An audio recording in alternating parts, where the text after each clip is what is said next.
എല്ലാ വിഷയത്തിലുമുള്ളതായിരിക്കുന്ന സാമാന്യമായ അറിവും കൂസലില്ലാതെ ആരുടെ മുന്നിലും കാര്യം പറയാനുള്ളതായിരിക്കുന്ന ചങ്കൂറ്റവും ബുദ്ധി സാമർഥ്യവും നൈസർഗികമായി തന്നെ ഇവരിൽ ഉള്ളതുകൊണ്ടാണ് പൊതുരംഗത്തെ ഇവർ വളരെ വേഗം പ്രശസ്തരാകുന്നത്.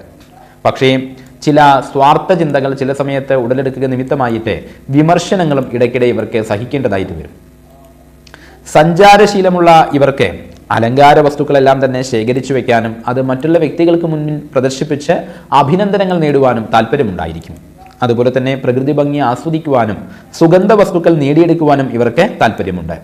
ലഹരി പദാർത്ഥങ്ങളിൽ ഇവർക്ക് അഭിരുചി ഉണ്ടായാൽ പിന്നെ അത് നിയന്ത്രണാധീനമാക്കുവാൻ ഇവരെ സംബന്ധിച്ച് പ്രയാസമുള്ളൊരു കാര്യമായതുകൊണ്ട് തന്നെ എല്ലാ തരത്തിലുമുള്ളതായിരിക്കുന്ന ലഹരി പദാർത്ഥങ്ങളിൽ നിന്നും ഇവർ നിശ്ശേഷം ഒഴിഞ്ഞു മാറി നിൽക്കേണ്ടതാണ്.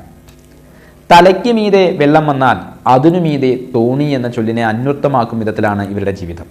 എന്തുതന്നെ പ്രശ്നങ്ങൾ വന്നാലും ശരി, കൂസലില്ലാതെ നേരിടാം എന്ന് കണക്ക് കൂട്ടുന്ന ഇവര് സാമ്പത്തികമായിരിക്കുന്ന വിഷയത്തിലും ഇതേ നിലപാടാണ് സ്വീകരിക്കുക.